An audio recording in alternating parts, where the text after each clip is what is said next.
Halo sahabat Langgana, kembali lagi pada acara EduTalk Season 7 tahun 2024. Salam literasi dan mari budayakan reduce, reuse, dan recycle.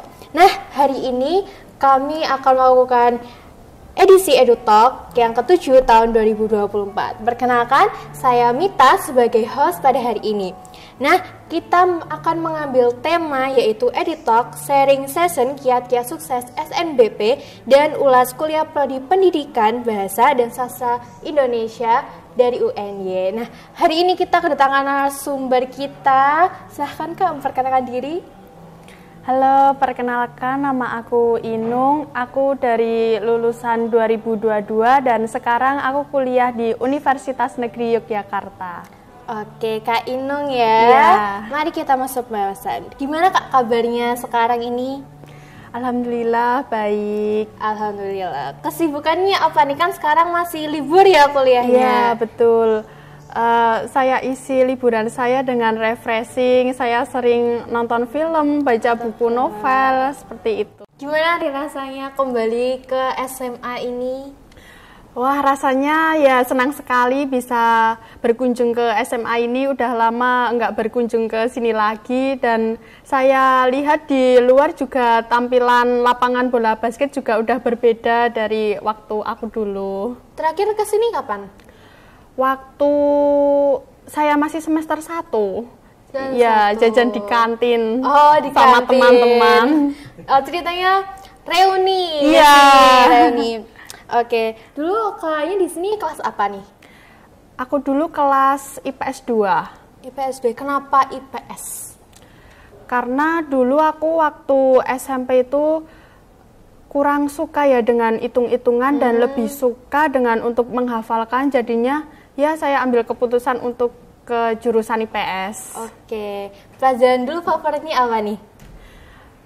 Waktu dulu favorit aku yang pertama agama Islam. Karena suka dengan gurunya. Pembelajarannya santai. Iya, suka dengan gurunya. Yang kedua, mata pelajaran favorit aku tuh bahasa Indonesia. Karena juga enak gitu, tinggal baca. Terus kalau apalagi pilihan ganda itu tinggal analisis dengan sesuai pertanyaan dan bacaannya. Tapi kalau dulu panjang-panjang nggak teksnya bahasa Indonesia kalau ujian gitu? Iya, panjang-panjang. Juga panjang-panjang, tapi yang paling utama untuk menjawab soal teks panjang-panjang itu yang pertama harus baca pertanyaannya dulu, lalu dengan baca cepat teksnya dan kita juga bisa akan segera menjawab, jadi menghemat waktu untuk mengerjakan soalnya. Dulu di sekolah ada nggak pengalaman menarik kayak misal organisasi atau ekstra gitu? Dulu aku waktu organisasi itu ikut rohis. Kalau ekstranya itu aku ikut tonti. Selain tonti ada nggak? Enggak. Oh, cuma tonti? Iya, ikut tonti sama rohis itu. Gimana dulu tonti? Waduh, ya sangat seru sih. Soalnya di setiap perlombaan itu ada euforianya sendiri. Apalagi saya sebagai koor peleton putrinya, jadi juga harus menumbuhkan rasa solid, rasa semangat, ya harus bisa ibaratnya merangkuli teman-temannya agar bisa ikut latihan terus gitu. Berarti kalau tonti dulu tuh masuk itu nggak paskibra yang Bantul? Iya, ada. Masuk. Tapi itu juga melewati seleksi-seleksi beberapa tahap. Kak Inung gimana, masuk nggak? Kemarin saya nggak ikut pendaftarannya. Oh, nggak ikut. Iya. Kalau rohis gimana dulu rohis selama berapa masa bakti? 2 tahun? Iya, 2 tahun. Gimana dulu di rohis? Kesan pesannya? Dulu di rohis aku waktu kelas 1 sebagai anggota. Kalau di kelas 2 itu sebagai koor dari Humas. Humas. Iya. Oke. Terus kemarin tuh kan masuk lulus kan sebagai eligible. Iya. Nah, itu sejak awal tuh udah bidik kayak besok harus masuk eligible atau tiba-tiba masuk gitu? Jujur pada awalnya itu semester 1 saya belum tahu itu apa eligible dan kalau mau cari kuliah gimana, harus melewati proses apa itu aku nggak tahu. Tapi waktu di semester 3, maaf kelas 3 semester 1, iya, itu udah ada ini. Kalau di aku dulu kan SNMPTN sama SBMPTN. Kalau sekarang udah beda ya. Udah SNBP sama SNBT sama Mandiri. Ya. Nah, tapi walaupun aku belum tahu apa itu SNMPTN dan SBMPTN, tapi udah dari kelas 1 itu aku kalau diberikan tugas oleh Bapak Ibu guru udah langsung digenjot. Jadi baratnya harus rajin gitu ngerjain tugas. Karena di SNMPTN kan itu membutuhkan nilai-nilai dari kelas 1 ya sampai kelas 3 semester 1. Kalau di tahun aku seperti itu. Nah, jadinya belum membidik kayak ternyata alhamdulillah keterima di UNJ dengan jalur SNMPTN. Nyangka nggak bakal keterima lewat jalur itu? Awalnya nggak nyangka, tapi setelah melewati proses-proses yang udah aku lalui ya alhamdulillah ternyata mengingat lagi dengan flashback, ini usahaku yang udah aku lewati dengan banyak gitu. Dari semester 1 yang udah rajin ngerjain tugas, nggak pernah telat waktu gitu. Jadi ya alhamdulillah udah keterima di UNJ. Berarti trik-triknya itu ya rajin ngerjain tugas. Ya, rajin ngerjain tugas untuk nge-power nilainya agar bisa tinggi gitu rata-ratanya. Dulu kalau belajar tiap hari atau gimana? Kalau belajar ya apalagi kalau siswa dulu dan sekarang kan pasti sama. Kalau belajar kan kalau ada tugas ya. Nah, saya seperti itu. Tapi meskipun saya seperti itu, kalau semisal diberi tugas ya langsung saya kerjakan apa yang telah ditanggungjawabkan ya itu untuk saya, itu saya kerjakan. Kuncinya cuman itu agar bisa nge-push nilainya. Berarti dulu pernah nggak ikut les gitu di luar selain yang di sekolah? Dulu pernah, tapi les online gitu. Soalnya kan waktu tahun 2022 itu kan masih masih masa pandemi. Jadi saya ikut les lewat online gitu. Oke. Gimana waktu dulu ngerencanain milih prodi ini? Dulu tuh waktu aku ada ranking eligible, itu aku juga membuat nilai rata-rata sendiri. Itu ada rumusnya, tapi sekarang sudah agak-agak lupa ya kalau mau diceritakan. Nah, itu nilai apa sih yang paling tinggi gitu. Nah, itu ternyata bahasa Indonesia. Nah, alhasil saya juga ambil bahasa Indonesia. Itu pun saya juga untuk memasukkan ke UNJ dengan program studi bahasa Indonesia itu saya juga cari referensi dari kakak kelas siapa yang keterima di UNJ dan biasanya rata-ratanya berapa, sama saya cari informasi sendiri di Google rata-rata UNJ berapa. Kalau mau daftar lanjut gitu, itu kan biasanya milih 2 ya? Iya, 2 pilihan. Itu apa pilihannya? Dulu saya ambilnya pilihan 1 pendidikan bahasa Indonesia, yang kedua pendidikan bahasa Jawa. Oh, berarti keterima yang 1 ya di UNY. Kenapa kok itu? Berarti karena yang tadi itu ya bahasa Indonesianya bagus. Terus kenapa UNY? Karena saya nggak bisa jauh dari orang tua dan nggak bisa untuk merantau. Terus juga prodi pendidikan dan PTN yang ada di Jogja itu kan di UNJ ya, yang bagus gitu. Nah, saya ambil keputusannya memilih untuk di UNJ. Gimana rasanya keterima di pilihan pertama? Waktu itu pengumuman SNMPTN ya, SNBP ya. Itu waktu ujian sekolah. Ujian sekolah. Ya, saya benar-benar gak nyangka waktu itu kan setelah pulang dari ujian sekolah itu saya minta ibu saya untuk membuka laman LTMPT. Waktu aku dulu kan LTMPT. Nah, itu ternyata udah dikirim ke aku oh kalau ini adik keterima lah, langsung saya di situ di sekolah saya terharu lah, terharu senang gitu. Langsung ditanya kenapa gitu. Oh ternyata ini ya alhamdulillah keterima. Terus gimana nih suasananya di UNY, terutama di prodinya kakak sendiri? Kalau suasananya ya pasti berbeda dengan waktu SMA. Apalagi di lingkungan pertemanan, dapat teman yang dari luar Jogja ya, itu banyak banget. Dari luar Jawa juga ada. Sama suasana untuk lingkungan sekitarnya juga ya kalau di kampus universitas itu kan lebih luas ya. Iya. Tuh. Jadi berbeda dengan yang di SMA. Oke.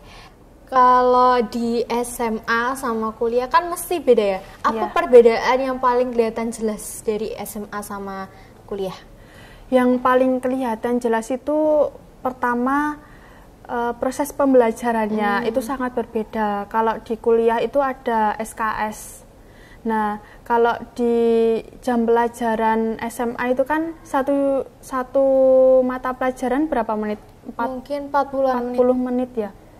Kalau di perkuliahan itu 2 jam kurang, ya sekitar 1 jam 50 menit. Itu termasuk 2 SKS gitu. Jadi juga kalau di kuliah itu nggak ada ulangan harian gitu. Tapi di kuliah juga kadang ada kuis gitu. Cuman untuk buat ngetes seberapa sih pengetahuan yang telah disampaikan sama dosennya, seberapa paham gitu. Oke, buat mengedukasi adik kelas nih, kira-kira apa yang kebiasaan di kuliah yang bisa dibiasakan sejak SMA ini? Yang pertama itu harus wajib membaca, rajin membaca. Karena kalau semisal dari SMA ataupun sebelumnya nggak rajin membaca, itu pasti di kuliah akan kesulitan. Karena di kuliah itu nggak jauh-jauh dari untuk membuat artikel ilmiah atau jurnal gitu. Nah, itu kita harus punya referensi, dan referensi itu dari jurnal. Nah, jurnal itu kalau kita tidak membaca ya kita tidak bisa ngerjain gitu. Oke, apa aja yang dipelajarin di prodinya Kak Inung? Yang di prodi pendidikan bahasa Indonesia itu ada pendidikannya sendiri. Nah, itu saya dapat ilmu pendidikan, terus psikologi pendidikan itu juga dapat. Terus juga ada strategi pembelajaran, ada media pembelajaran yang di semester ini. Seperti itu. Kalau yang di bahasa itu ada fonologi, ada morfologi, sintaksis itu yang di linguistiknya. Kalau di sastranya itu ada pengantar ilmu sastra, terus juga ada sejarah sastra sama fiksi. Jadi kita baca novel gitu, terus dianalisis tentang sudut pandangnya itu bagaimana, seperti itu. Mata kuliahnya apa aja, Kak? Ya, itu tadi ada pengantar ilmu bahasa, pengantar ilmu sastra, terus ada yang linguistik. Itu saya dapatnya baru 3, fonologi, sintaksis, morfologi. Kalau yang di sastra yaitu ada sejarah sastra, fiksi, pengantar ilmu sastra, seperti itu. Terus ada nggak mata kuliah yang paling menarik? Ada, tentunya ada. Mata kuliah yang paling menarik itu mata kuliah menyimak. Jadi kita diajarin untuk menyimak, dan itu sangat bermanfaat untuk diterapkan di semester atas-atasnya lagi. Kita diajarin untuk menyimak, bagaimana tahap-tahap menyimak dengan baik dan benar, bagaimana caranya, bagaimana cara nulisnya. Itu menurut aku paling menarik sih di perkuliahan. Oke, terus ada nggak mata kuliah yang paling sulit, yang paling males kalau sama mata kuliah itu? Kalau dari kakak-kakak tingkat saya sih ada di semester 4 ini. Saya kan juga masuk ke semester 4 ini. Okay. Nah, itu mata kuliah statistika. Statistika. Iya, itu paling sulit. Oke. Ya. Terus di kuliah ini paketan atau gimana? Iya, kalau di UNJ terutama di prodiku ya paling di prodi yang lain juga sama kayak di prodi aku. Nah, di prodi aku itu paketan. Jadi kita harus ngikutin sesuai dengan rombel kelasnya aja. Seperti itu. Jadi dari awal atau ada semester berapa gitu? Iya, dari semester 1 2 itu dipaketin 22 SKS. Kalau semester 3 IP-nya udah mencukupi, itu bisa ambil 24 SKS. Nah, buat melengkapi yang 24 SKS itu ada mata kuliah tawaran, tapi itu udah di luar dari prodi aku. Oke. Ada praktek lapangan gitu nggak sama kuliah? Kalau praktek lapangan sejauh ini belum, tapi aku pernah mendapatkan tugas dari mata kuliah berbicara retorik. Nah, itu mendapatkan tugas UAS berupa aku harus mendongeng cerita hewan gitu, cerita fabel itu di depan anak-anak kecil, tapi itu juga bukan di sekolah, hanya di TPA gitu. Berarti di luar kuliah. Iya, betul. Oke, terus gimana nih metode kampus kuliah, kampus Merdeka yang ada di Prodi Pendidikan Bahasa Sastra Indonesia? Kalau di Prodi PBSI itu ya ada MBKM. Nah, MBKM itu bisa dilaksanakan mulai dari semester 6. Semester 6. Ya, itu harus MBKM itu kita harus ambil mata kuliah yang itu di luar dari Prodi PBSI. Sejumlah 14 SKS. 14. Ya, 14 SKS itu ya sekitar 7 mata kuliah. Oke. Apa yang harus dipersiapkan buat kampus Merdeka itu? Untuk angkatan 23 ini udah mulai ada perubahan ya sama angkatan aku. Kalau di angkatan aku itu dulu belum ada peraturan untuk harus mengikuti organisasi ataupun UKM, di mana yang di UNY itu disebutnya nilai IPM. Nah, itu mulai angkatan 23 harus melengkapi sejumlah 10 poin, kurang lebih 10, yaitu harus lengkap. Kalau semisal belum melengkapi itu juga tidak bisa untuk lulus dari UNJ, karena itu merupakan salah satu syarat lulus dari UNJ. Itu mulai angkatan 23. 23, berarti Ya. untuk seterusnya tahun Ya, ini juga. betul. Capaian kompetensi apa aja nih dari seorang lulusan Pendidikan Sastra Indonesia UNY?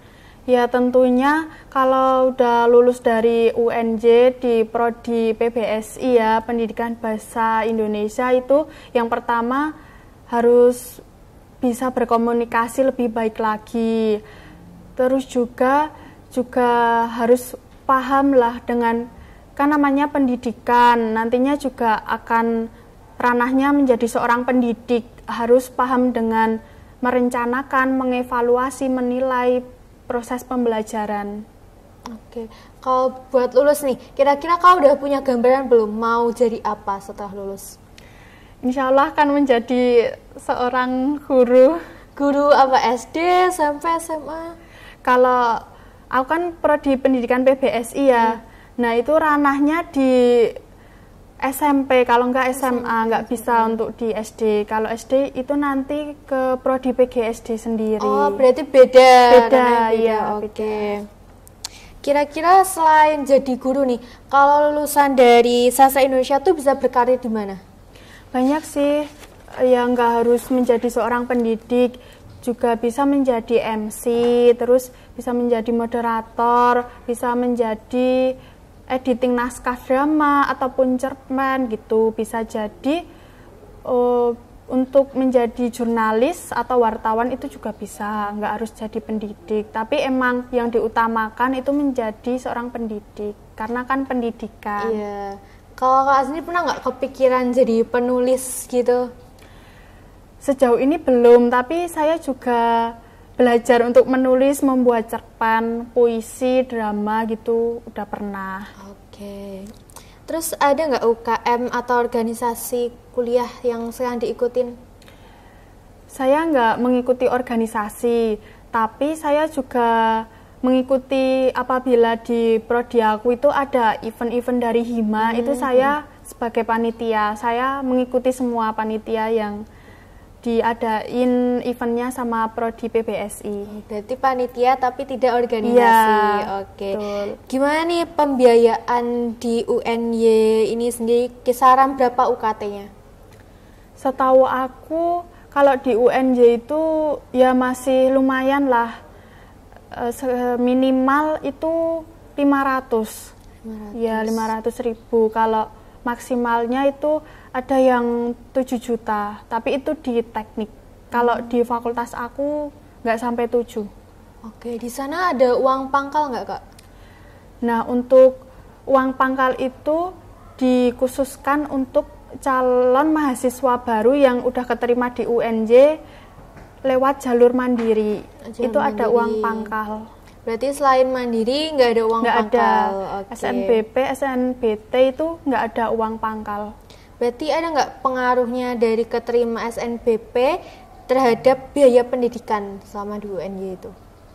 Ya itu tadi, kalau di UNJ itu kan mandiri itu ada uang pangkal, tapi kalau SNBT sama SNBP tuh nggak ada uang pangkal, 0 rupiah. Bedanya di itu. Terus ada nggak beasiswa kuliah di Prodi Pendidikan Bahasa Sastra Indonesia UNY? Ada, tentunya ada. Yang utama itu ada KIP kuliah. Terus yang lain-lain itu ada beasiswa dari Bank Indonesia, terus ada dari Bank BPD, ada dari beasiswa Jarum, seperti itu. Berarti banyaknya yang swasta ya? Iya. Dan gimana Kak salah satu cara-cara buat dapetin beasiswa itu? Ya tentunya harus mengikuti syarat dan tahap-tahap yang telah ditentukan dari pihak beasiswanya itu. Ya kalau setahu aku syaratnya harus memiliki skor TOEFL itu 500-an. Iya. Dan kalau mau beasiswa itu harus dari semester 1 atau boleh di tengah semester gitu? Kalau beasiswa itu minimal semester 3, 4 gitu. Kalau ya nggak 3 ya 4 gitu. Karena kan beasiswa itu membutuhkan nilai IP juga, terus keaktifan organisasi. Jadi supaya bisa memenuhi itu minimal semester 3, kalau enggak ya semester 4. Tapi kalau nggak ikut organisasi gitu masih bisa nggak buat dapat beasiswa? Kalau itu saya kurang tahu ya, karena saya belum pernah mengapply beasiswa itu. Mungkin juga kalau ikut organisasi itu kan salah satu syaratnya. Jadi kalau nggak ikut organisasi juga tidak bisa. Itu juga kembali lagi ke syarat masing-masing beasiswa yang akan dituju. Nah, dari yang syarat-syarat beasiswa itu kan ada juga kayak minimal IPK. Nah, itu berapa? Kalau setahu aku ya 3,5. Dan kalau itu, enggak ya 3 gitu. Ya, at least 3. Ya. Dan itu harus dipertahankan atau bisa gimana, Kak?